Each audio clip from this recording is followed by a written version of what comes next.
دوستو، یہ ایک ایسی ویڈیو ہے جس کے بارے میں سب کو جاننا بہت ضروری ہے۔ وائی؟ وہ اس لیے کہ جب موت آئے گی تو یقین جانیں کہ کچھ بھی کام نہیں آئے گا۔ آپ کے دنیا سے جانے پر کسی کو کوئی فرق نہیں پڑے گا اور اس دنیا کے سب کام کاج جاری رہیں گے۔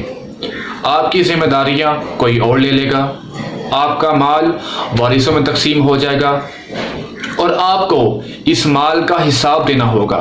موت کے وقت سب سے پہلی چیز جو آپ سے لی جائے گی وہ آپ کا نام ہوگا۔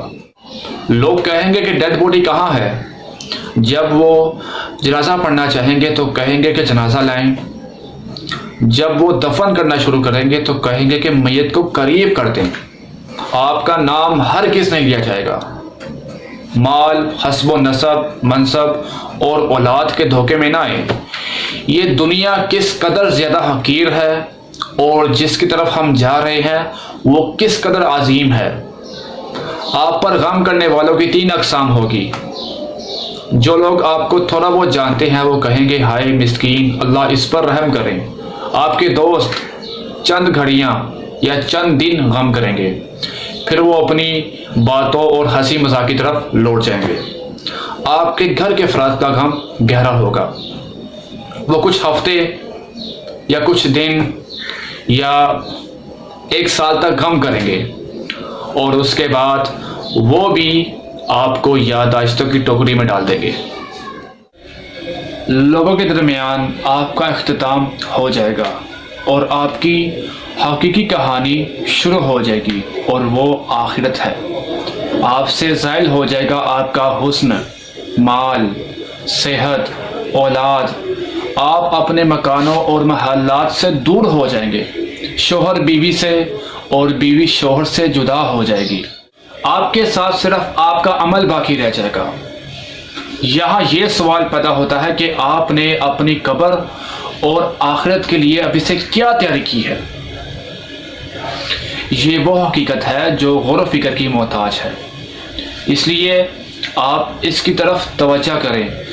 فرائض، نوافل، پوشیدہ صدقہ، نیک اعمال، تہجد کی نماز اور اچھے اخلاق کی طرف، شاید کہ نجات ہو جائے۔ مرنے والے کو اگر دنیا میں واپس لوٹایا جائے تو وہ صدقہ کرنے کو ترجیح کرے گا، جیسا کہ اللہ کا فرمان ہے ربی لولا اخرتنی الی اجل قریب فاصدق۔ اے میرے رب، تو نے مجھے قریب مدت تک مہلت کیوں نہ دی کہ میں صدقہ کرتا۔ وہ یہ نہیں کہے گا کہ میں نماز ادا کر لوں یا میں روزہ رکھ لوں یا میں حج اور عمرہ کر لوں، نہیں۔ علماء کہتے ہیں کہ میت صرف صدقے کا ذکر اس لیے کرتی ہے کیونکہ وہ اپنی موت کے بعد اس کے عظیم اثرات دیکھتی ہے، لہٰذا جتنا ہو سکے صدقہ و خیرات کریں۔ اور بہترین چیز جس کا آپ ابھی صدقہ کر سکتے ہیں وہ آپ کے وقت میں سے 10 سیکنڈ ہے۔